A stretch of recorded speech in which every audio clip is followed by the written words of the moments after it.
Hey, good morning, and welcome back to the Marketing Perspective. I'm James Stanella, and we are in our second season now. I'm excited. We've added video, as you can see. I'm really looking forward to because we have some special guests this season, all experts in their areas, all very talented, all knowing things that I don't know, which is why we do this. I am pure marketing. Everything I say is always going to be from a marketing perspective. The people that I bring on will be solid in the chair that they're in, so you get their perspectives as well. And the idea is you as a business owner or a senior person in business, you get to take some of this information and apply it to your world as you need fit. There's no selling, there's no advertising here. It is pure education and information. This is a topic-driven show. So today we are talking about what it looks like from a business owner's perspective and an employee's perspective inside the walls of how to market a business effectively. So this is something I really hope you're tuning in today. I think it'll be valuable information and insights that you will walk away from a lot happier, hopefully, in the near future. So let's get started. I'm going to bring on a very special guest and friend and colleague, and we've met some time ago. Full disclosure, when he talks about the agency he used to have, he's talking about my firm. So whether he says it or not, I don't know, but that's how we initially began our relationship. And I call it that because it is a relationship. We got pretty tight. We have helped each other through thick and thin. I'm excited about where he is now. He has switched over to another company, which he is going to share, but his insights are valuable. And I hope you're tuning in and listening today. Let's get started. So Rob Baughman, I want to introduce you to the show. Rob is now with All-Star Security, and he is the Director of Marketing and Sales there. Rob, thank you for tuning in and being a part of the show. Thanks, James. I appreciate your invite. It's always good to see an old friend on the screen, and hopefully we don't go off the rails too much today because this could be a lot of fun for two old friends chatting about business in the past. Yeah, I'm excited. I'm exactly. excited. And then all of a sudden we start crying in a corner. It's possible. It's possible. So you have a lot going on in your life, and a lot of good, a lot of even family stuff. Because we know each other. So it's funny if you're a business owner. Business owners tend to carry stuff on their shoulders. There's a lot. Everybody has a lot going on in their personal world. How do you separate that? How do you conduct business? And when it comes to marketing, so my perspective of that is you have to have your big boy panties on, and the company has to show strength, and it has to show that it can do the job that you want it to do. But at the end of the day, it has to be real and has to be authentic. And I just want to say, Rob is probably one of the most authentic people I know.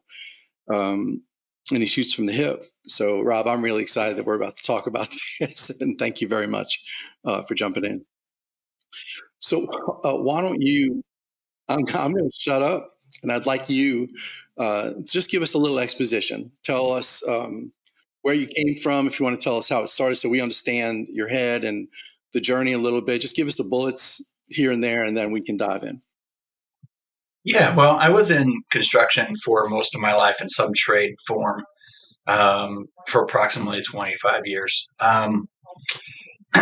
Middle 2007-8, when things started to go terrible, I went back to college, got a 6-year degree. It was only a 4-year degree, but it took me 6 to get it. Went into project management in a firm in a town near us in Nashville, in Murfreesboro, south of Nashville, and enjoyed that a lot. Their company changed direction. I didn't want to go there. We parted ways amicably, and I started my own firm with a partner, and it went really, really well. Now I've always been a self-marketer, networker, the face of my business. So that was the way I stayed, and I started that way in 2019. I think it's how you and I met, through networking. And then when we started talking, and we brought your business in to to market the new business. Honestly, man, things went exponential, but we can go there a little bit later. Um, and it was a night and day difference as far as the traffic. Um, we went down that road for about 5 years, and we can also talk later about how that ended and where we are. But now I am currently in an employee role, which is a very different place. As a business owner, I tell people my stress level is about a 12 at all times out of 10. Um, and the day I started as an employee, my stress level went to about a 2. So, yeah, it changed the way I treated my family. It changed the way I treated my grandkids. It changed the way my wife saw me. It changed the way I walk through life with my shoulders relaxed rather than here. So yeah, I'm super excited where I am. Obviously, it has its cons, and obviously we can talk about the cons as well. Um, but I think the pros outweigh, in my opinion. Now, some people just love to own a business and they love to work under that stress, and that's more power to that person. I find myself in my 4th business saying I don't want to do that anymore. But James, you still do it, so. Yeah. Well, I'm a little crazier than you are. That I've had times where I said, you know what? I would sleep a little bit better at night. I would. Business owners understand that. If you're not a business owner, I'm sorry, you just don't understand that. I don't care if you're a mom pop or a big company. Business owners understand when they go home, it's still in their head. They have responsibilities. They have responsibilities to their staff, to the people that they serve. There's good, bad, and indifferent about owning your own business. And I commend people that are able to do it successfully. So I have had days over the years. I mean, my company is 20 years in business now.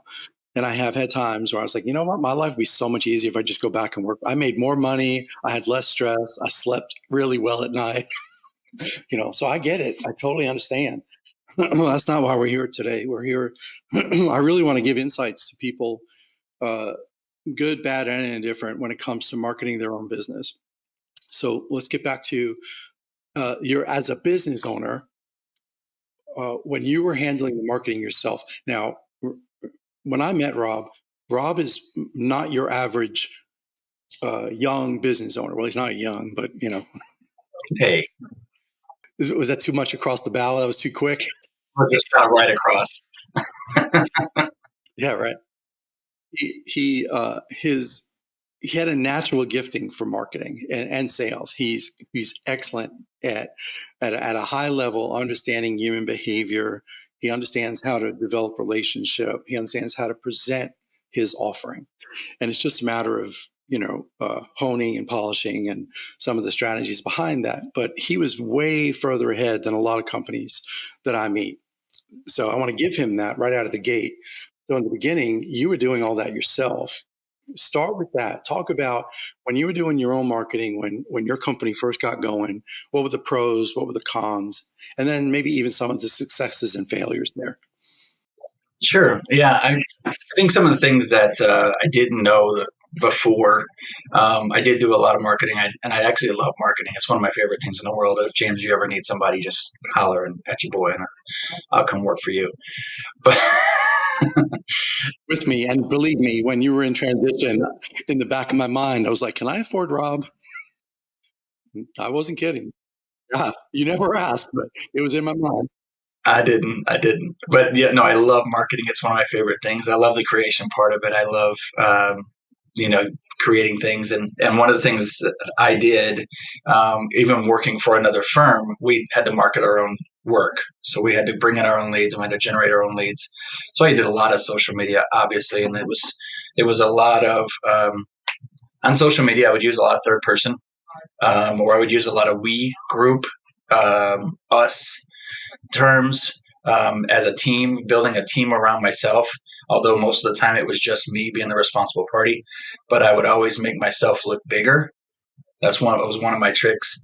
Um, even when it was just one or two or three of us uh, doing the work or being part of the company, I always made it seem like we were bigger than we were. Even so much as to label the trucks in a very professional way, so that when people saw them down on the road, and then they saw a couple of graphics online, and a few odds and ends, they thought, I've seen you everywhere. And we've gone over that as well, James, in the past, where that we've discussed that mental transaction that happens. Rob, hang on one second. That's something like if y'all have listened to the show, when we talk about branding, and people get nervous when you talk about branding. Oh, it's a big term. Only large companies can do that. But what Rob just said, those basic touches, the consistency of their brand of being on a truck, and you go to the site and there's consistency there, and whatever collateral they have, he connected the dots, and that's branding at a very high level. Believe it or not, with pennies on the dollar, you can actually do that for your own company. So just keep that in mind as he's continuing. I just want to make sure, I want to reiterate it and put an exclamation point at the end. I mean, it was $400 for my first truck wrap. I know everybody's like, what? But I had a white truck and I got gray letters, and we just did them in a font that matched our logo. And obviously it wasn't super colorful or bright or fun, and it wasn't a full vehicle wrap, but we utilized the paint on the car against the color of the graphic. And before we started with Media Vision, we had no color in our logo. It was one of the first things that changed, and they added some color to the logo for creativity. But we had a very basic gray and white. We created that idea from the clean, square design purpose. So we had all these things in mind that were real, I don't know, just clean and edgy. And then obviously I hit every networking event possible, and I always wore a branded shirt. And I always showed up in, clean pants and clean boots, and I made sure that my presentation was good. I worked on my elevator speech. I made sure people knew exactly what I was looking for. There's a lot of things you pick up in books and podcasts and growth opportunities, such as having 4 elevator speeches and rotating the 4 elevator speeches for specific items that you're asking for. And then, that's personal branding and personal advertising, just getting out there and grassroots building it. I guess that's what I did. Then I would add the first thing that we did, I remember, it was more about content marketing than it was, hey, let's go spend a lot of money. And the content marketing, I mean, just because this is what we do every day, it kind of added to that. We didn't take away from what you did or change much. Adding that color was really to give you an identifying color to your brand and give you something that was unique in comparison to what everybody else was doing that was doing gray, white, and black. So it kind of set you all apart, and it did help. I have to say that color did help. From a brand perspective, but we still, at the end of the day, you still got to drive business in the door today. And with that, the content marketing that we added started to do that pretty quickly. And then, we kind of went from there. One of the things that I remember very clearly when we first started talking was first thing you did was, you're doing a great job. you praised me for what I was doing. You made sure I knew exactly what to keep doing. But the next thing you did was say, we could do better in this area, this area, this area right now. And so the color, obviously the orange color, we had a few conversations about it. I didn't want it to be, the big box lumber store orange, and I didn't want it to be the university orange. I said it needs to be something completely different, and your team found a great blood orange that I really, really liked, and it worked for the Nike shirts. The orange Nike shirts, that almost a perfect match. And but anyways, I learned a lot from you guys, especially specific colors, specific use of color, and how that works in the human mind and helps people connect dots. The use of font, I mean, I knew a little bit about, font and the memorization of font and how it connects the dots. But other than things like Chick-fil-A and McDonald's and the big items, um, you know, I didn't know that it would work on a small business, but it does. It truly does. Yeah, it is hard to get that across. I think we had it though. I think we had that recognition. We really did. You did 100%. When I've talked about your company to other people, oh, I know that company, and they would, even when you were younger, they would say, "Well, that's a big company, right?" I went, huh." So big, I had an office in my garage. That's in the beginning, but then, by the end, you had three physical locations, and I never had an office. because of your role, if you're sitting in the office, you're not really not getting the job done. So yeah, and that's what Rob's attesting to, the creative side and the brand side, and it did actually work. It was part of the secret sauce. The content was a big part of it as well. The videos, I'm going to make Rob squirm a little. We started doing these videos that I swear by, and it was he was the first company we did this with. It just was this brainchild that came out of a internal creative meeting, and we said, well, this is what I think we need, and little 2-minute vignettes on topic driven, a little tip, not handing away the farm, but giving the homeowner educational things they can do for their own home. Like, some people don't even know where the shutoff valve is for their water, right? Or the emergency valve for the gas, or little, like, my favorite one was the dryer and the washer. I'll never forget that. Here's this man. How tall are you, Rob? 6'4" I'm 6'5". ish. Yeah. 6'5", yeah. He's a big guy, and he's down tucked in between the washer and the dryer, and he's holding up his phone trying to take video, like real crunchy granola, like gorilla style kind of thing. He's like, James, this just isn't going to work. He goes, I hate this. He was so uncomfortable. But I'll tell you, like, the minute we pushed that video out, we got like 800 hits like the next day, like it was crazy. And then we were off and running. He became known for doing that kind of stuff, and he had a pretty decent following because of it. It cost us virtually nothing. It's not always about spending money. So that's what I mean about content marketing. Um, it it sometimes you got to think a little bit out of the box, be a little bit unique. And one of his strengths is being authentic. So we took advantage of it, and it went off pretty well, I think. Rob, you hated it, right? At first.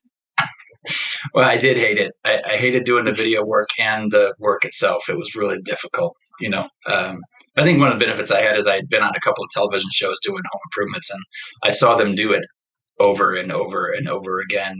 It's retake and I retake. was gonna bring that up, but since you said it, so Rob was used to, and I came from that world, like high production value, and multiple takes and 5 cameras, and there's a craft service person side, and here he is holding his own camera phone.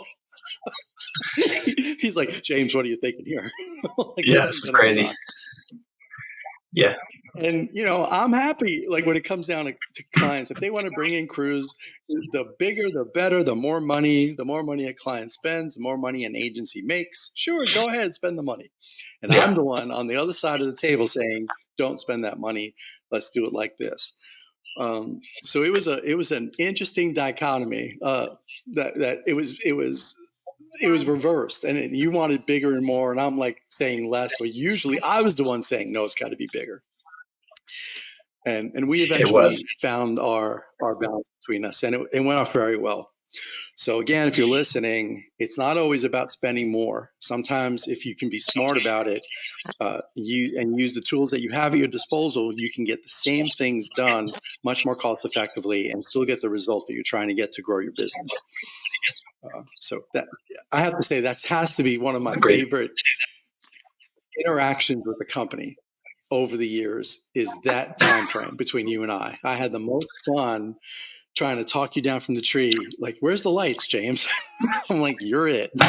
Get out in the sunshine. And we did. So And we did. we definitely had some good times, and then there were some bad times.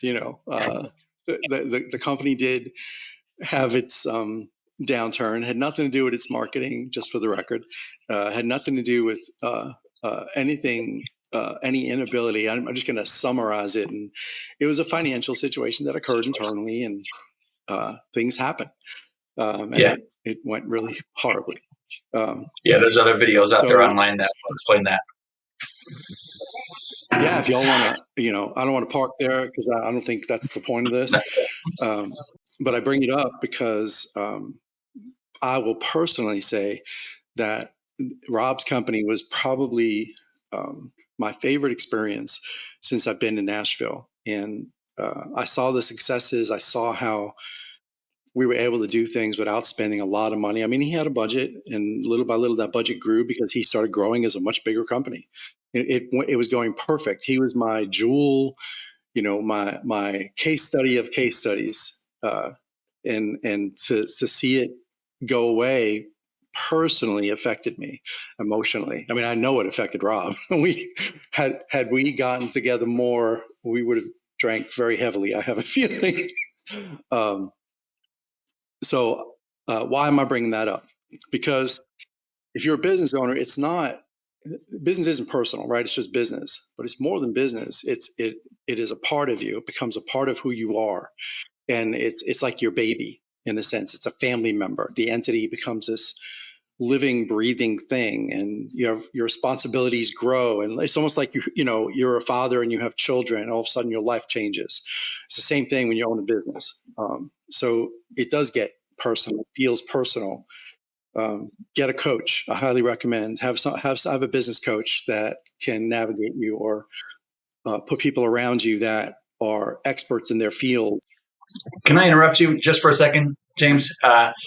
Yes, I totally agree with get a coach. I absolutely say everyone should have a coach. But if you're a business owner, um, make sure you vet that coach. Make sure that they're an actual business coach, that they actually know business. They've been in business. They've been successful in business. That's key as well. Or if they're not successful in business, at least they've learned. You know, there's so many coaches out there who've read a book and had a class, and now they're a business coach. And that doesn't qualify someone to help you run your small business. So definitely get a coach, but make sure they come with high recommendations and they know terms that you don't know, like EBITDA and net and and what does gross margin really mean, truly mean. If they don't know those things, don't do it. It's not worth it. Wasted money. Yeah, there's a business coach that I recommend, and when I first met him one day, he was talking about gross anticipated revenues. I almost hugged him, but he's like 6'4" and 250, and I decided not to. But I was so happy. You want to find somebody who understands more than you do. Right, exactly. Hey, before we go away from you as a business owner, the one question I really want to understand is, what was the impetus that made you turn around and hire an agency? Why you got to a certain plateau, or it was, I just don't want to do this anymore? Like, because you were good at it, and I think you knew you were, and you don't know what you don't know, right? But what was the impetus that made you go ahead and do that? Well, to be honest, I think it was us talking, us just having conversations and going through networking, and I saw some hope in that, and when we started talking about it, thought that would be really cool. How much would that cost? And then obviously it was over my budget right at first. You were very generous in helping me, get started at a lower level. And You got honestly, COVID pricing. I did get COVID pricing. Yes, I remember that. And I remember the next year going, "Hey guys, we got to do something different." COVID's over, brother. Yeah. But yeah, once you get used to having that many calls per week and being able to pick your work and, being selective about what you want to do, it's really hard to go back to 4 or 5 calls a week and taking every job that comes in the door. So I think, that was kind of my impetus to go into it. And then to stay in it, you kind of just get used to that process and that speed and that load. And then we started hiring, so then we had to fill that hire, and then we got over full, and we had to hire some more, and then it just kept going. I think there's a whole growth segment that someone needs to have that conversation as well, but that's not for this podcast. As companies grow, they they have to add certain key people like CFOs and things like that to really, make sure they're guiding the ship correctly. If you're, I see it all the time. There's companies that they go into growth mode, but if they're still acting as a small company, it gets dangerous. That's why those coaches and consultants and stuff are so important. Agreed. Um, I appreciate you. That's a great why as to how we got to work together. And it was a good experience. I don't want to park there, but let's switch over to, just for time's sake, you in your current role. You're working for a Atlas, All Star Atlas. Oh, wow. I have a company in New York that I work with. Um, just give me the summary of All Star and its capabilities and size and all that kind of stuff. So I moved into the sales and marketing director role here at All Star Fire Protection. We are a fire protection service based out of Nashville, Tennessee. They're 34 years old. I've only been here a few months at this point.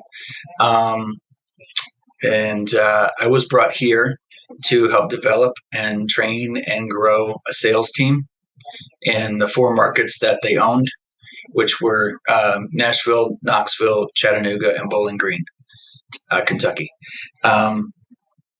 Since then, we've been purchased by a larger firm, a national firm, and we're learning how to be a national company at this point. So I'm growing in that role. I'm learning along the way. It's been an adventure and a lot of fun. But I will say, again, to come into a role where cash isn't my concern. Well, I mean, I have a budget, but the cash, when I say cash, I say it's more along the lines of how are we going to make payroll on Friday? Um, that's not my major concern every week. I get to focus on the creativity. I get to focus on the development. I get to focus on the growth, the recruiting, the hiring, the development of people, which is one of my favorite things in the world. I love to teach. So I'm hitting all the high points of what I love to do and who I am. And I think that's the biggest thing for me right now is just that ability to do what I love. And, there's several things in business I could do. And it doesn't always mean that, you love doing them, but I could do them. I could do disciplinary action. I could do budget meetings. I could do negotiations. I could do all those other things, but they weren't my fun. That wasn't why I got in business. I truly got in business because I love creating. I love growing. I love building.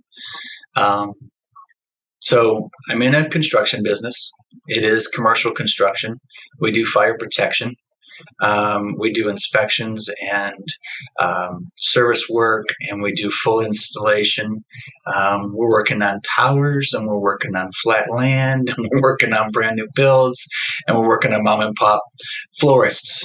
So we really get to cover a wide gamut, and it's so much fun to just get out there in the world and see that and be part of it. So that's why I'm in it. I'm enjoying myself, having a good time. You kind of alluded to it in between the lines, but I know you, so I want to make sure that our listeners understand. Can you share what the transition was like, and maybe what that past experience, how it helped you bring it into where you are now? So the last year of business was one of the worst years of my life. I can't talk about it without getting slightly emotional. Um,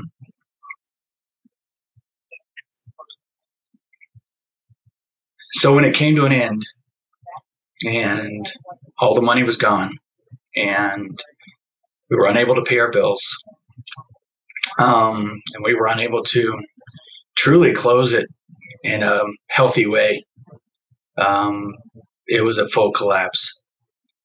And if you've never gone through that, I can't explain it. You'd have to walk beside me. So when it fully collapsed and we filed Chapter 7 and everything went down and I lost a lot of friends, I lost a lot of business connections that I had built over the last 15 years. Um, I lost a lot.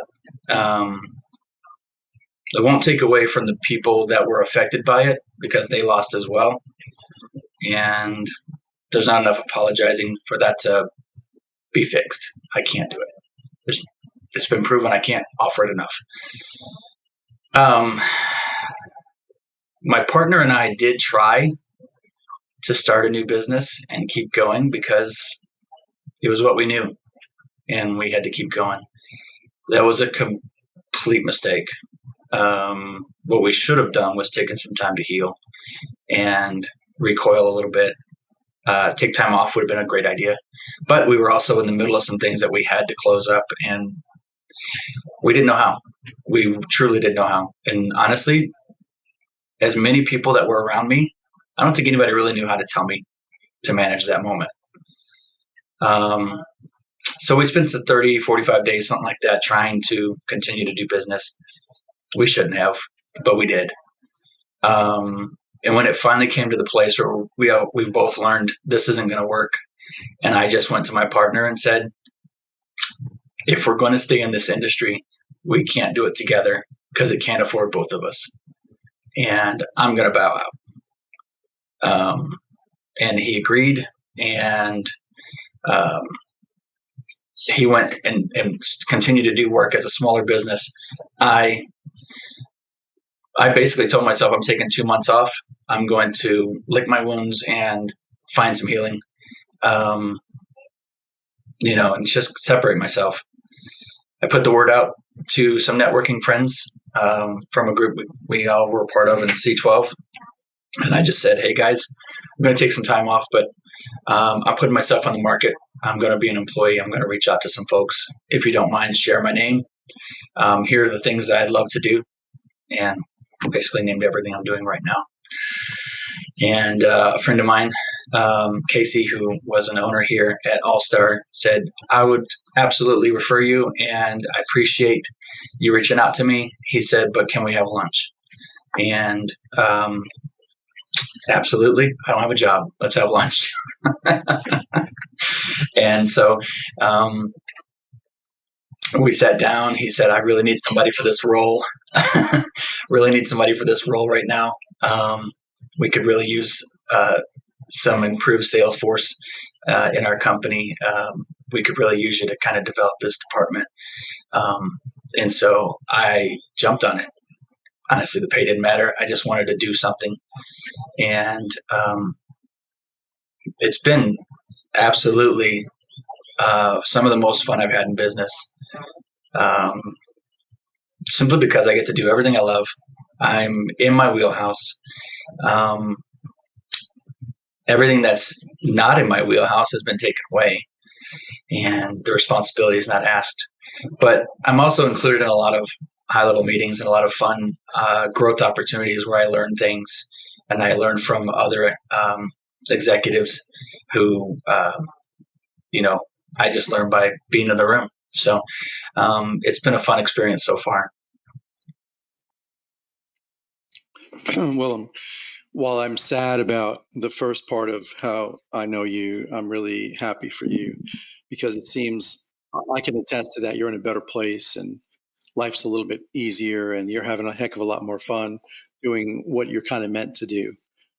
So they are fortunate to have you. I'll tell you that. Well, thanks. I appreciate it. Can you provide any insight to somebody who's listening today if they are that business owner? Because we may have just like convinced a few people to just close shop and go and get a job and just say, wow, he's right. Let's just go do this. And it's possible if you're out there, and that's what, your gut is telling you, or God's nudging you, and you're getting hit in the back of the head, maybe you should do that. Or maybe this is empowering you to dig deeper and really try to grow your company. Can you give some insights to those people? Either way. I don't want to discourage people who want to go on the adventure of business ownership. And there are a lot of successful people out there, and you don't know if you're going to be successful at it until you try. My biggest piece of advice, and I know people gave me this advice and I did not listen. My biggest piece of advice, I feel like my greatest piece of advice, is to hold the business small for at least 5 years. Do not let it grow. Do not allow it. Will want to grow. It will try to grow. I use the analogy of just hold your hands around the throat of that business and keep it down. Because if it grows, it will grow out of hand like a weed. And unless you're really, really skilled, you're going to struggle to keep control of it. And it will get out of your hands and you will not be able to manage it. Keep it small, forcefully keep it small. Reject business. My goodness, if I'd have listened. Reject business, especially those customers who don't look like your customers. Reject it. It's not worth it. Hire a good coach. One more time. Get advisors around you. Even if you can't afford an advertising company, find an advertising guru who loves to have coffee and will advise you until you're big enough to hire them. That's important because you can do it on your own. You truly can, to a certain point. I mean, when you get to an enterprise level, you need somebody to take that over because you've got so many other hats to wear. Just as much as your social media, your digital advertising, your billboard advertising, all that stuff. You don't want to be managing that when you've got 12 other systems to deal with. But yeah. If you're nothing else, if you're starting a business, keep it small for 5 years. Very important. That was really good advice. I took a lot of notes. No. When let's do flip that next it now. time. Yeah, right. My next slide. On the other side, in the chair that you sit in now, I know you're young in your role there, Yeah. but there's a lot of companies out there. There's a bigger company in there, director of marketing. What insights can you give? Because you have a lot of vast experience that you kind of put into this bucket now. So how can you help them? For my current seat, I love the creativity part of it, but know your product, know your service, know who your top 3 buyers are. What is their title? If it's business to business, who's your buyer? Make sure you know that. It's not the CEO. If you think it's the CEO, you're wrong. I mean, unless you're an advertising company, and then maybe. But know your product. I highly recommend, if I can say this, you can cut it out later. LinkedIn Sales Navigator. I'm finding good success there. Finding people and reaching out to them and giving them, just letting them know who we are.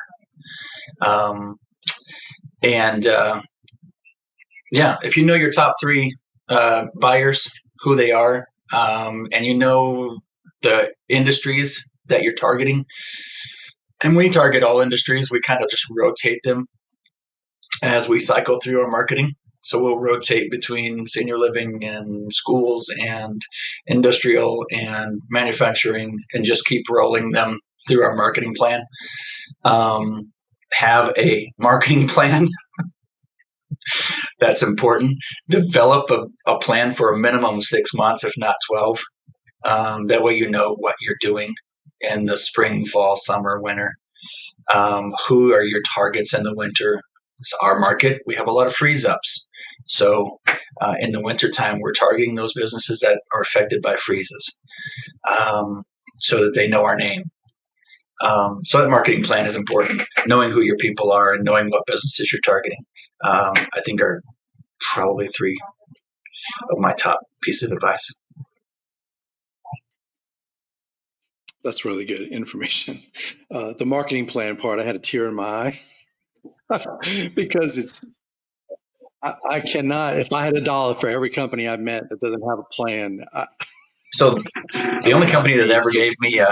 a brand book was MediaVision. And after seeing that brand book, I'm addicted to having it. I need it. Like I need to disperse it Thank you. throughout the company. Like these are these are the Pantone colors. Please don't use the wrong blue. Please, because it is that important. Brand standards are very important. That's the term.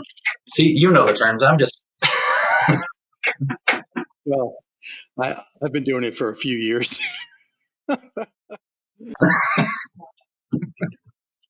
Well, I know the man that I'm speaking to today, and I know his integrity, and I know what he stands behind. So, if you're a business out there and you do have that kind of a need of what he's talking about with fire suppression systems, and he is going to do his best effort and give you 1,000%. And as the company he stands behind, because I actually know the gentleman he was talking about. I know Casey, and they're a great company, and they are both men of integrity. And um, I'm excited about that.